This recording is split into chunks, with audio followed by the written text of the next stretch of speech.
Alright, yo guys, what's up? It's your boy Royco64 back again with another video. Today we're going to be playing some Toontown Rewritten, actually. I know, shocking. So the last time we played this, it was actually part 9, and it was just about 4 months ago. By the time this is uploaded, it might actually be even a little bit longer. It could be all the way up till 5 months. So you guys wondering what I've been doing, why haven't I uploaded as much, whatever, it is completely understandable. I would be thinking the same thing. Work has just been extremely busy. This is the first time I've taken a vacation. It's really a staycation since probably a little bit over a year. So not a ton of time to really delve into just commentary or anything else like that. So without further ado though, I do have a day off now, and I figure why not spend some time just talking about some ideas or whatever that I've been thinking of, and ways that I could like help people with things that they could be going through in their lives or whatever. And I've broken it down into 3 subjects that I would like to talk about. If you guys are wanting me to talk about anything specific too, let me know down in the comment section below. I could try to frame a topic for the next Toontown Rewritten Let's Play video. So our tasks right now are 4 level 4 plus cogs in Donald's Dock and 7 cogs anywhere.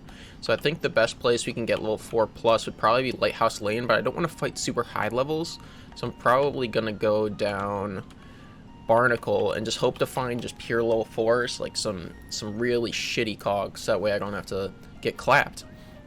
I hope you guys are doing fantastic, though. I don't know what day this will be uploaded specifically, but I hope your day's going well. I hope your night's going well, whatever. If you're just about to go to bed, I hope you have a good night's sleep. So, bee encounter is the first thing that we see here. The first topic that I wanted to get into, and this is going to be a heavy hitter right off the bat, right? And it's been a bit since I've really mulled over some of the topics that I've been through in this Let's Play entirely. So if I ever go over something again, it's not necessarily always intentional, but at the same time it can't really hurt, because if I want to talk about something multiple times, then it probably has some emphasis or whatever. I want to click on this guy to see how much health he has left, but I forgot that this game can't do math, so it looks like we got to do it for ourselves. Yep, well that's unfortunate. If I would have known, if I would have clicked on him in Corporate Clash, I would have known, and then I would have not used that gag. But it's alright. This game's the OG, this game's the frustrating hardcore. You know what's crazy? I checked the population of this too, and it was under 1,000. I can't remember the last time I've seen that too. It's freaking insane. Probably part of it is the timing too. It's probably when a lot of people are at school since I'm off. But it's still very interesting nonetheless. When I was hyping up Corporate Clash because I just thought it was a better idea than Toontown Rewritten, I felt like I was standing very alone. And now I'm finally starting to see the metaphorical tides being turned, because people are starting to understand, well, I mean, they don't really have much for content, and nothing's really happening with this game, and, you know, all the uncertainty and doubt starting to trickle into people's heads. Is it like a bean counter invasion? Am I tripping? It has to be. There's no way that there's this many on a boss bot primary street yet. There's absolutely no way. So I'm gonna start fighting this guy then too, but I keep digressing into random shit, mainly with the metaphorical war of Toontown Corporate Clash and Toontown Rewritten, which isn't necessarily a war either. I just find it interesting that people still cling onto this game as if it's the best, because of course nostalgic reasons, they don't want to see their nostalgic game always be changed, but you gotta think of replayability, like replay value, you know? Like Corporate Clash offers so much more, and so much more difficult content for people that are so bored of doing the same boss battles 50 times over for each class in order to achieve max, which max means nothing when it comes down to it, because then you're bored and you want to start a new tune and do it all over again. So after all that redundancy and everything that I just went through, let's talk about the first topic. And the first topic is really bleeds into the second topic as well, and I'm trying to think if right now I should reverse them, and I kind of want to, so I'm going to. The first topic, which is even more important now than the second topic, I'm reversing because it's important, that it draws a good parallel, is what I would consider critical thinking. And this is something that I feel is lacking. Oh my god, dude, I'm really gonna die. I cannot believe that. Wait, am I gonna die? 7? Oh my god, okay. I'm going for another squirt, because it's high accuracy, and I don't trust that anything else would even kill him, because I can't check. Okay. Whew, that was a close one. And this guy joined. I'm gonna have to leave now. What a shame. What a damn shame. Okay, can you help me? I want to click on you to see if you have tune-up. Do you have... Okay. Well, I'm hoping it lands. I'll say thanks. I appreciate you helping me, because otherwise I would have had to leave anyways. Okay, holy crap, dude. I'm getting so distracted. I'm getting so distracted already. So the first, which was really the second topic of today's video, is critical thinking. And by that, I mean there are so many people, so many corporations, so many media companies, so many people in general that are trying to manipulate your thought and manipulate your minds to a point to where you think like them, or you think in a way that they want you to think. And so you've got to think to yourself, most importantly, why do these entities want me to think in a way like this? How would that benefit them? And that's something that, like, ever since I was born, I've had this lingering paranoia about so many things within my life. You know, why do people want me to do this? Why do people want me to do that? I was asking why so much. It was driving teachers mad. It was driving my parents somewhat mad. I mean, they were definitely more understanding than my teachers. But the point of it being is that I constantly had so many questions about everything, because even at my earliest age, I knew knowledge was power, you know? I knew knowledge was power. And I still feel like there's just this disconnect. A squirt under Professor Pete. Okay, I'm gonna go to this one. Billy Bud's Big Bargain, Binnacle Barn, and Bark Boulevard, and Donald Stock. Reminds me of, what's that guy's name? Doug Dimmadome, owner of the Dimsdale Dimmadome. Thank you for locating my long-lost son, Dale Dimmadome, heir to the Dimsdale Dimmadome fortune. If there's anything I can ever do to repay you for your kindness, all you need to do is ask. Doug Dimmadome, owner of the Dimsdale Dimmadome. Yeah, that's what it reminds me of. Critical thinking. What I was getting back to off. I need to think of fish, dude. I've got no freaking beans, dude. So, what I would always question myself when watching, like, news, which I just see whatever, and I'm not going to get political with this at all, I promise, but whatever side, whatever faction you claim ties to or whatever, if you do, if you don't, that's great.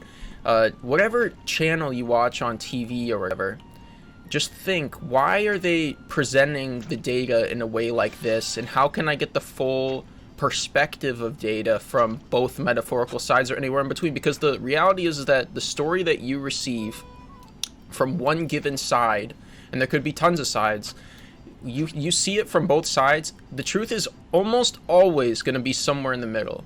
You can never take it as truth when you only see one side of a story, because that's the side of the story that they want you to see, and they'll edit it in a way to make it seem like it's so obvious that that's the only side that you need to ever watch.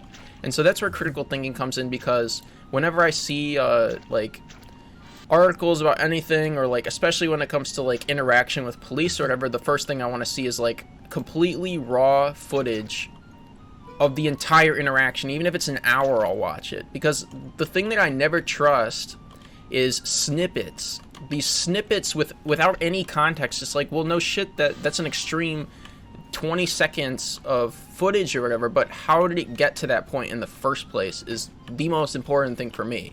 So to break it apart from just news or whatever too, you got to think like with teaching or whatever. Why is the curriculum like this? Why are they trying to teach me these things but not other things? And why is there no control over what I'm learning or whatever? Why does it feel like I'm just being fed through this really narrow pipe, and all this information that I'm going to be receiving is going to be completely worthless, and I'm becoming a broken human who doesn't know how to function, who doesn't know how to live my life, who doesn't know the basics of finances, and who doesn't know how to own a house even. So you think about these things and you wonder why you're being taught like this. And this isn't to say that all public education is bad. I went through the public education system in Illinois. I don't necessarily think that it was malicious, but I think at the same time it could be. I still think, though, in a critical way, to wonder, why do they teach me this stuff? It's like the meme of the mitochondria, you know? The meme of that. It's like they go in depth specifics with stuff that when you get out of school, unless you're doing something in that field or whatever, it's worthless.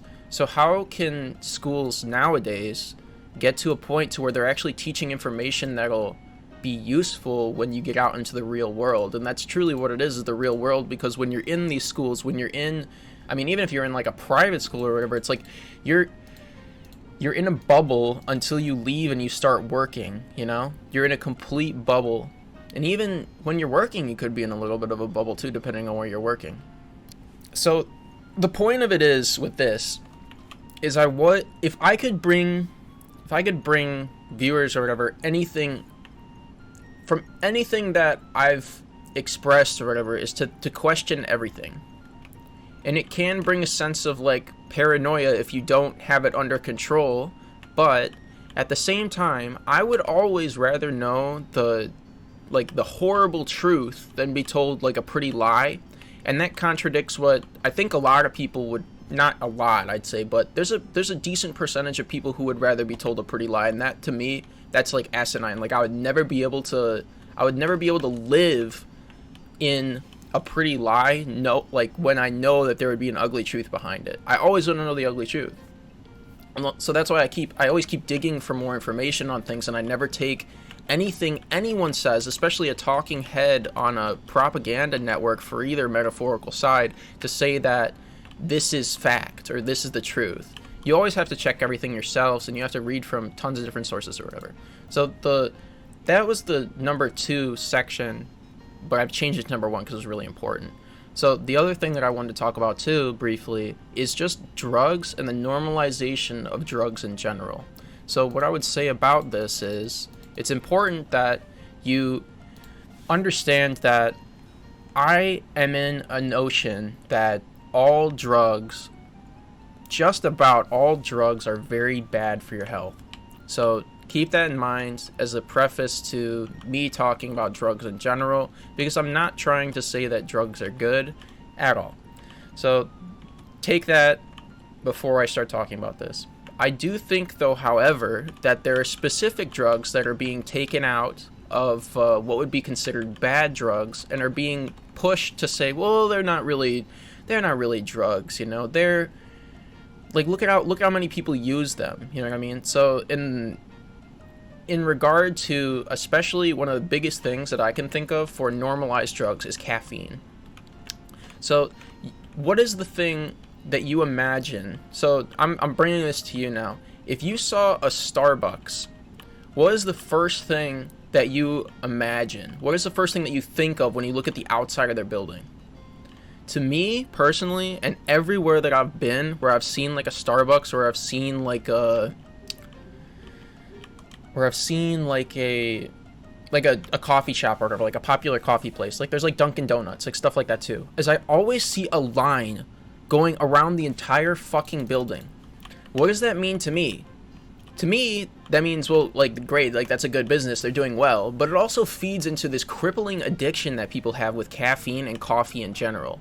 And it's also sad to me, too, how they entice people with, it's kind of like a, like, sugary, extremely sugary crap, but injected with caffeine, so that way you start the curve of addiction or whatever off of essentially candy. They essentially make these candy drinks, and then when you get through the candy drinks, then you start going to the harder caffeine content drinks, and then eventually you may even go black coffee or whatever, which is great because it eliminates the sugar and all that shit, at least the extreme amount of sugar and stuff you have to put in it to even tolerate it. But the point of it being, though, is that they wean you into this with like essentially candy drinks.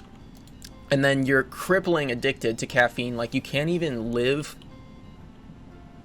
for longer than like 20 minutes without huffing an entire double shot espresso or something, whatever the fuck people call that shit now. And this may be offensive to some, and I'm not necessarily sorry if it's offensive, but I would say, though, that it's something that I would look at yourself in the mirror or whatever, because I've had problems with this too. I used to drink so much, and it's not coffee particularly. I have a bad taste with coffee just because of like family experiences or whatever. It reminds me of specific people within my family that I'm not necessarily fond of, and because of that, it brings bad experiences. And I've never really liked coffee because of it. But even if you're just talking about the raw caffeine content mixed with a sugary drink or with a drink in general, I can relate to it personally because I used to drink a shit ton of Coca-Cola. Like, just straight up Coke. So, I used to drink probably about like half a 12-pack, probably more in some days, like almost every day. So if you think about drinking 6 things of soda, what kind of biohazard that is for your body, It's not good for you at all. Penny pinchers, I gotta go to a different street. I'm stupid.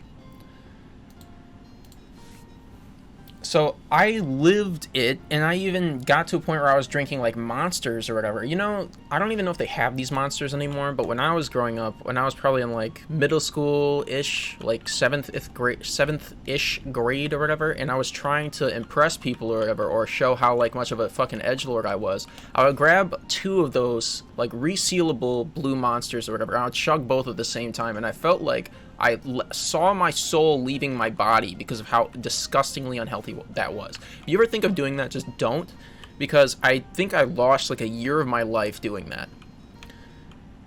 It's Cashbot 90%, but I'm still not seeing any penny pinchers. Isn't penny pinchers Cashbot? So it makes sense. Yeah, there we go. There's one.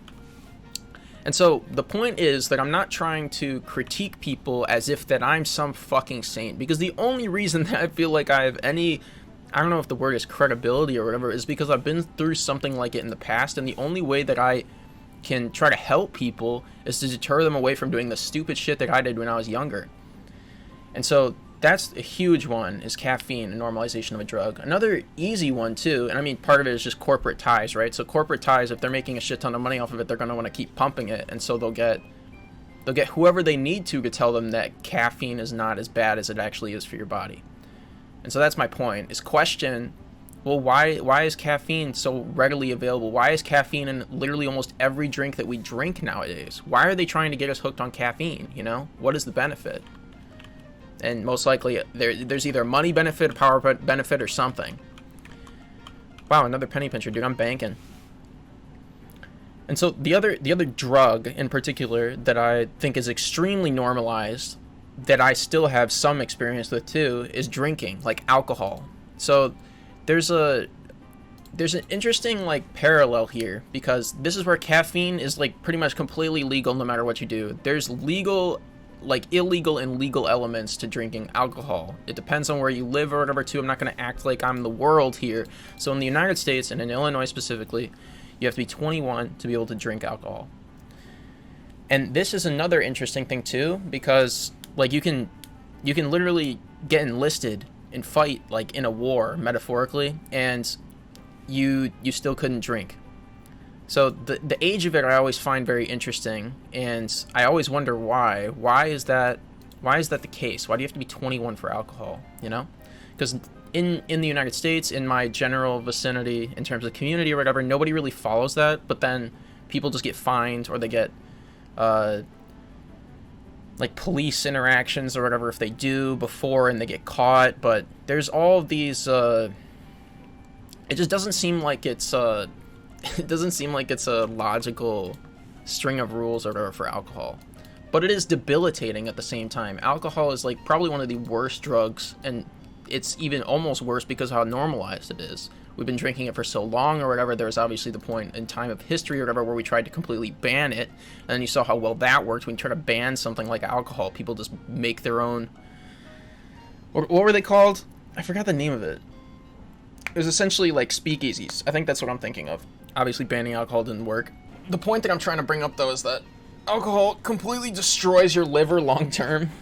Completely destroys it. At early ages, it's disgusting for you. At older ages, it's disgusting for you. So in most cases, it's probably better if you just don't drink alcohol. But the same is with just about every drug. With caffeine, it's pretty fucking bad for you too. It's horrible for your heart, especially long term. So if your body can get used to it, yeah, I mean, that's great. But the problem that I see is that as people get used to these normal high levels of, I'm saying normal, high levels of caffeine or whatever, then you start to get to the crazy double shot. You start to get to the crazy, like, oh my god levels of caffeine, then people's hearts are literally about to fucking explode. So those are the two major ones that I wanted to talk about. I never got into smoking cigarettes, luckily, but I think that those are also fucking horrible for you, and that's just the drug, like nicotine from tobacco, and there's also a bunch of chemicals and stuff in cigarettes, and in my opinion, like e-cigs or whatever they're called, like vapes, are probably just about as bad in different ways to cigarettes. So I mean, there's a bunch of problems with vapes and stuff too. I know that probably triggers some people too, but I'm going full trigger today, boys. So if you vape or whatever and you think that it's nowhere near as bad as cigarettes, I would disagree with you. in most cases. I think it's probably a little bit, like a fraction of a little bit better, but it's still horrible for you. Especially if it has like nicotine and stuff in it too. It's like you're still taking in the drugs. There may not be as much disgusting chemicals that would be in a regular cigarette, but you're also constantly inhaling the same like piece of plastic or the same piece of metal or whatever, and you think that's good for you long term. It's probably not. So luckily I did not ever get into smoking cigarettes, because that's something that would have probably fucking destroyed me. And that was something that I was raised on too for the longest time, where I think it was my grandma. It was my grandma, and she was super addicted to cigarettes for a really long time, so she always pushed it to me. Never even pick up a cigarette, and I never have. I've never picked up a cigarette and smoked one before, which is probably one of the only drugs I haven't done, which is great. So, Cashbot, Donald's Dock, and I need to get gags anyways. So I'm going to go back, and I'll probably end up going to a different street to get Cashbots. So those are the three, in my opinion, very normalized drugs, but then you also get into the more prescription drugs like ADHD or ADD medication that are heavily overprescribed. You have Adderall, you have all these heavily abused drugs, and I don't know if those are necessarily normalized because you do have to be prescribed them, but if they're handing the prescription out like free fucking candy at a candy van, like an actual pedo candy van handing this shit out, then, I mean, it definitely needs to be talked about too. So the point of the prescription drugs or whatever is don't let the drugs try to solve a problem that you're having in your life. And sometimes kids can just be kids, to where it's not something that has to be solved with medication, you know what I mean? Sometimes kids just have high energy, and that's where I feel like this ADD shit, this ADD Andy shit, when I was a kid, I was constantly bouncing off the fucking walls, you know what I mean? Until I started getting put on all these fucking antidepressant medications, and then I was a zombie just like every other person. So the point of it being is that sometimes you may just have to deal with a kid being extremely active, and maybe you should throw them into sports instead of hooking them up with some antidepressants or an Adderall or something else that just turns them into a goddamn zombie. So we got Lawbots and Cashbots we gotta hit up here, and I gotta get gags too. So I think I talked about that and Sleep Aid, dude. I gotta talk about that sometime too if I haven't already. I might have already talked about it in this series. So the last story that I really want to talk about here is something that might be a little bit hard for me to talk about at first, just because it tears at the heartstrings a little bit, but I'll try my best to, and I'll try my best to keep it in a relatively neutral tone, because this is something that it was a huge low in my life or whatever, but looking back at it too will probably give me good perspective as to where I am now, and that I'm moving forward in a general sense, and at a point when I felt like I was either going horizontal or going straight into the fucking ground, like 6 feet under. So we're going to start this story with, so go back, way back in the past. I was probably 2 years in community college, and I was looking about going to a state school that a couple of my friends were at. So I scheduled to go drive over in my 1999 Honda Civic. I think that's what it was. It was a black Honda Civic, 1999. So it wasn't the best car, but it was a car, you know. It was a car. And they told me, oh, okay, well, let's wait, like, it was a Friday going into a Saturday, and it was late Friday, and it was, like, snowing pretty bad. And they said, hey, like, just wait for the plows to come or whatever. If you don't live in, like, the north or where there's a lot of snow, you might not understand this as well, but if there's a shit ton of snow, or if there's, like, a blizzard or whatever, generally people don't try to do long-distance trips. It'd be kind of deemed as reckless or complete disregard to your own life or something like that. And so what happened though is I was already on probably a day and a half to 2 days and no sleep, which if you guys have not experienced that before, it's almost like as if it doesn't feel like, for me personally, I'll say this, it's anecdotal evidence, it's not evidence that I can say for everybody else, but for myself, when I go on a day to 2 days of no sleep, what I feel like personally is I feel like that I'm not living in the real world. And so I'm living in this almost like dream state, this state of where I don't feel as attached to myself. I feel less connected to my own reality or whatever, and because of that, there's less of a feeling of risk versus reward and just basic understanding of not being a reckless fucking idiot. So what my friend told me was, hey, like, you should probably wait until the morning, until the streets are plowed or whatever. And I thought to myself, I was like, you know, I'm not gonna sleep. I remember telling myself this exactly. I'm not gonna sleep anyways if I try to lay down and go to sleep or whatever, so I might as well just take the trip now, and then that way I'll get over there and maybe I'll be tired then and go to sleep. And so here's the problem with this, right? And this is the problem that a lot of people don't understand until it's at a point where it's too late. Driving when you haven't slept in a really long time is worse than driving drunk. And I know that's hard to believe. It's very hard to believe, especially if you haven't had periods of insomnia, or if you haven't had periods where you just haven't been able to sleep for multiple days and your body shuts down. Your body shutting down is the final point to where you actually can get some sleep.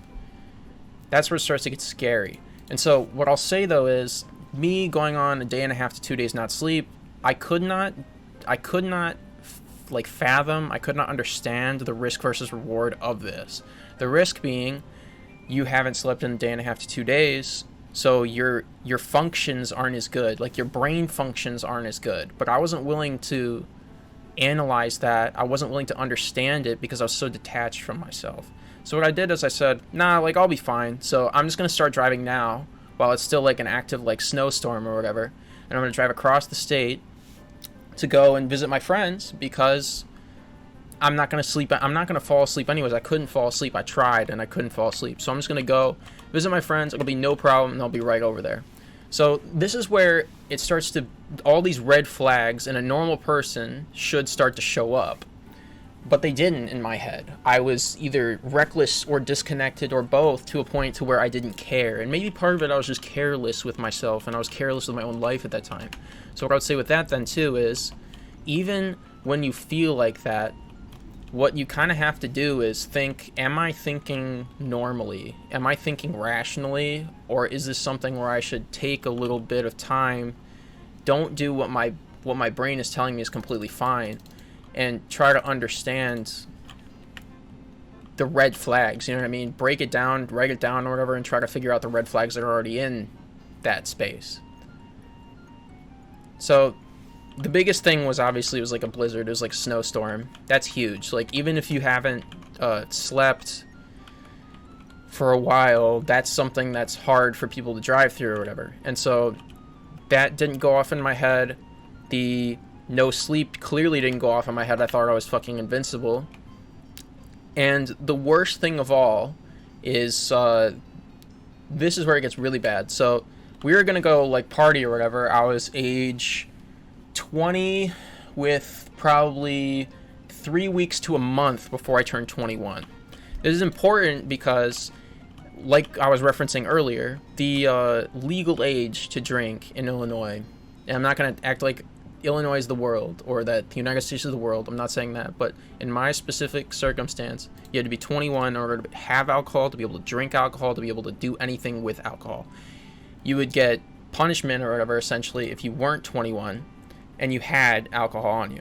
So at this point, I'd probably been drinking for a couple years now, you know, and just like from college or whatever, just from friends, peer pressuring, all that jazz. And so from a party or whatever that I went to or whatever, I had a 750, or it was 1.75 liter. I don't know exactly. It was either 750 milliliter. I think it was 750 milliliter. It could have been 1.75 liter though. And it was a bottle of UV. Absolute piss vodka. It tastes horrible.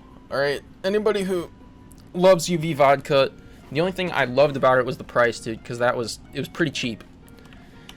But to not get super in depth on the actual taste of it, I ended up putting that in my suitcase underneath a bunch of clothes so it didn't shatter, you know, like while I was carrying it around. So I had a suitcase, I put it in my back seat and not my trunk, and that's also important to note too. So I wasn't really thinking, you know. But the thing about it too is, because that was at another party, the seal was broken. So that's a huge no-no, being able to carry, oh shit, I didn't even do anything.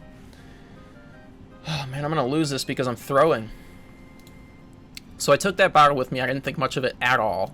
And so it was like probably 3/4 full.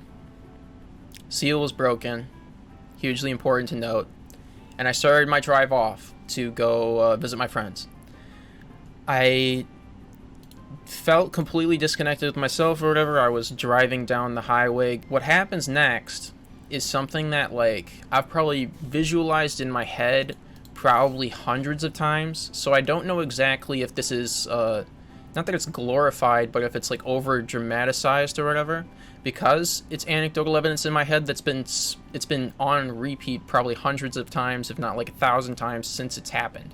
And so what happened is, and this is what I remember it as, I remember my windshield getting so filled with snow and the actual blades not being able to catch up with how much snow that was going through it, if that makes sense. So what was happening is it couldn't, my view was somewhat limited already because of all the snow coming down, and it started to get bad. And so rather than like slow down and stop or whatever, I slowed down probably a little bit, but I kept relatively the same pace when I should have probably been like 10 miles per hour slower than I was if I wanted to truly be safe, if not even less. And so what happened is I started to hit a turn. I thought I hit like some mound of snow or something that was either recently plowed or that was not plowed entirely, and it was just a mound of snow. And I remember I hit that mound of snow, and then I'm pretty sure, I don't even know if this is certain, but this is what was said later, is that I hit a guardrail. And so once that happened, then what happened after that, this is where it starts to get crazy. And so what I remember from this is, and you almost feel like you're living in a simulation when shit like this happens. I remember my car doing a barrel roll twice because I spun out, hit something or whatever. I barrel rolled twice into a ditch in the highway. I remember my windshield was completely smashed. My front windshield, I could not see anything through it. It was like a movie scene, you know, like somebody like dropped a wrecking ball on it bad to where it was completely smashed. All my windows on my right side and my left side were completely blown out. They were completely clear because there was no windows there anymore. They're completely blown out. And so what I remember though too is I had my phone mounted on my car on this little phone mount thing to be able to route directions or whatever, because I hated driving long distance or whatever. So I had that mounted on my phone and my phone was gone. The mount was completely ripped off from the impact of the crash. And so I thought to myself, it was a blizzard or whatever. It was negative X degrees. I don't know exactly how cold it was. I had a coat. I had my suitcase in the back, but I thought to myself, like, very calmly, like, this is how I'm going to die. There's no way that I'm going to be found. My car is going to get buried in snow, and I'm going to die with that. Because I don't have a way to call police or whatever to come up. I don't have a way to call my parents or whatever. I don't have a way to call a friend. I don't have anything, and I'm halfway to this location or whatever, probably a little bit less, and I'm in the middle of nowhere. And so I just kind of sat there for a bit in my car, like thinking that and having that realization, while snow was just actively coming into the car and making things cold. And I was thinking, like, this is it, like, I'm done, you know? And so I thought to myself, I tried to regain some sanity or whatever because I was already on like no sleep, and I thought, well, I'll get out of the car and I'll look around in the ditch that I was in to see if I can find my phone buried in the fucking snow. Well, it turns out that was not a good approach because I didn't find shit, and it wasted time. So then what I started to do was I started to get like a little bit desperate in my head, and I let out like just one like panicked like scream, you know? And that was something that actually helped me a lot. Believe it or not, I probably got looked at like a fucking Looney Tune, but the point of it is, though, is that that's something I just needed to release at that time. So that's good. I released, and then what I started to do is I started to, every probably 5-10 minutes, there was one car that would pass by that was needing to drive or whatever that was driving past. So I was trying to wave them down. The first probably like 5 to 6 cars or whatever just drove past, nothing. Like, I was waving like frantically. My car was obviously fucking destroyed. And I was thinking, like, that's crazy, you know? Like, I hope that they're at least calling somebody or whatever, but nobody would pull over and see if I was even, like, not horribly hurt or whatever. That was crazy to me, right? I mean, you never think about that kind of stuff until you're in it, but the amount of people that are just, it's like the same correlation to people that when they watch a fight happen or whatever, they just take out their phones and start filming it. That's almost like how I felt that was at that point. But so there's finally one person that came by, and crazy enough, he stopped. He started talking to me or whatever. He said, hey, like, I know your car's like in a horrible state or whatever. Let's like, and the funniest thing was I was like, can I please use your phone or whatever? And you could tell he was hesitant to give me his phone so that I could call my parents or whatever to come like pick me up, or call a friend or whatever, or call the police. And he was saying, he was kind of hesitant about it at first, but he finally did, because he could tell I was just like frantic. And so what he told me after all of that was that the last time he went and tried to help somebody like that, he got robbed at gunpoint. And so obviously I didn't rob him at gunpoint, right? But even with his past experiences or whatever, he used his gut to tell him that somebody was in need of help or whatever, and he went out and he helped somebody. He probably saved my fucking life, you know? And his name was Chase. He was a really, really nice guy. Actually, when he could tell I was like panicked or whatever, and he was like, hey, just come with me for a little bit, and like we'll go to like McDonald's or something just to like get you out of this general area, because I know you're kind of freaking out. So I went to the McDonald's or whatever. He bought me a McChicken. Now I know that seems like, what is it, like $2 or something, you know? That seems like insignificant money amount, but that to me was like the kindest, most generous thing somebody has done for me. To think that I knew, like in my head, I was certain I was going to die at that point. And to just have it change that quickly by one single person, that's the level of like impactfulness that I want to have within my own life. And so I think about it, and I think about Chase or whatever, and I wish I would have gotten his number or whatever, and I wish that I could even begin to repay the debt that I owe him, you know what I mean? That he essentially stopped me from freezing to death. And yet it's people like that need to be on the forefront of news or whatever, that need to be on the forefront of information, like what we digest, to understand that the world isn't full of horrible people. There's definitely horrible people, and there's definitely a screaming minority of people that are always upset. But the point of it is that there are people like that in the world. They just don't always announce themselves. They don't need to announce their generosity. In fact, if they do announce it, then they'll get all these people who are just trying to leech off of them, you know? And so I think about that, and I think that that's the kind of life that I want to live or whatever, is how can I be more like Chase, you know? That's what I would think of. And the point of this being, though, is that when we come back or whatever from that, the police were there. They searched my car or whatever. I didn't take the I wasn't thinking. I didn't take out the suitcase, and the suitcase, since it was in the back seat, it had an open container of alcohol or whatever. That was a huge problem. They were testing to make sure I wasn't drunk, because obviously they were wondering why I crashed in the first place. Then they tried to hit me with a bunch of counts of stuff. So they were trying to pin a bunch of charges on me. And so I ended up having to go to court for it. And so enough time has passed now to where I feel like I can actually realistically talk about this without having like a ton of like repercussive harm or whatever. And I'm talking about it in a way not to flex at all. In fact, it is the exact opposite. It was a humbling experience for me, and I felt completely detached from myself. I was in a horrible mental state after, and I feel like that if anything, this could be a learning thing for other people, so that they don't have to deal with what I dealt with or whatever, and they don't have to go through the same steps that I had to go through, because it was horrible. It was horrible, horrible, horrible. And so the first thing that they tried to, I'd say, pin on me or whatever was transporting alcohol with intent to sell as a minor, which I had no intention to sell. So you can tell they're just trying to rack up charges on me at this point for Big Brother. And so, again, what I would say is you have to put yourself for this kind of stuff. Wow, I actually got green. Holy shit. That'll also be a good way to end it, dude.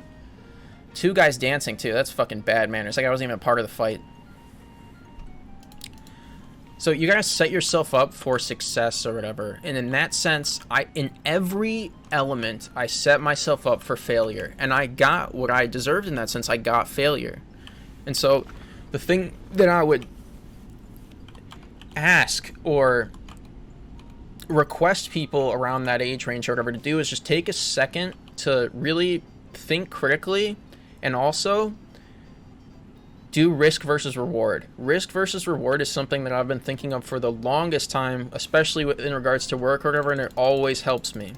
You think of what are the risks of what I'm doing right now, and is it worth the potential rewards of what I'm going to be doing?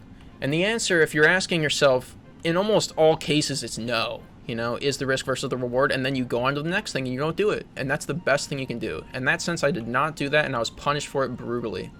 And so after a bunch of like legal stuff and everything, bunch of charges, bunch of everything, I'm finally free. You know, I'm finally free from all that.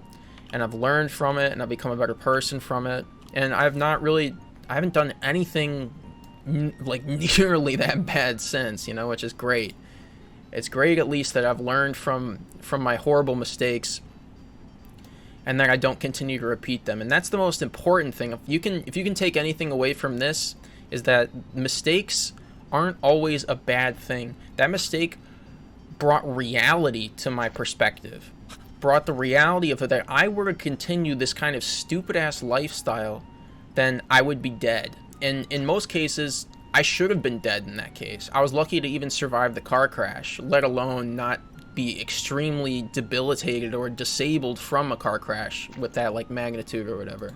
And so what I ask of you is, or whatever, guys that are watching, guys and gals or whatever, I call everybody dude, and it triggers people sometimes when I say dude to everybody, but I think that's a quality, you know, calling people everybody dude, because you're all my dude, you know what I mean? You're all my dudes. The point of this is, appreciate what you have while you have it or whatever. Tell your family you love them. You never know when you're going to lose them. That's the straight up truth to the matter. You got to appreciate everybody as they are. Obviously let people know what they can improve on, give them meaningful critique or whatever, but truly appreciate people while you still have them, because within a moment's notice they could be gone. Within tomorrow they could be gone, and you never know. All you can do is you can tell them that you love them now, and then you'll know if that time passes, then you told them everything you wanted to tell them. You were honest with them. That's all you can do. Critically think, guys. Always critically think. I'm going to end this video now because it's been a long one. If you want to see more videos, let me know down in the comments section below. And yeah, I don't know if I'm really going to be playing that much more TTR, but if you guys have good topics, or I could try to talk about some too. I'm not an expert on anything but failure, guys. The only thing I'm an expert on is failure, and I'm trying to make it so that I'm not an expert on failure anymore, right? That's the goal. You fail a couple times, and then you fix those massive fucking failures, and then you can start to really live a functioning and healthy life. So I hope you guys have a good rest of your night, good rest of your day, wherever you are. Rate, comment, subscribe, join the Discord at discord.gg/Royco64. I love talking to you guys, and I'll see you in the next one. Peace the fuck out. See ya, boys.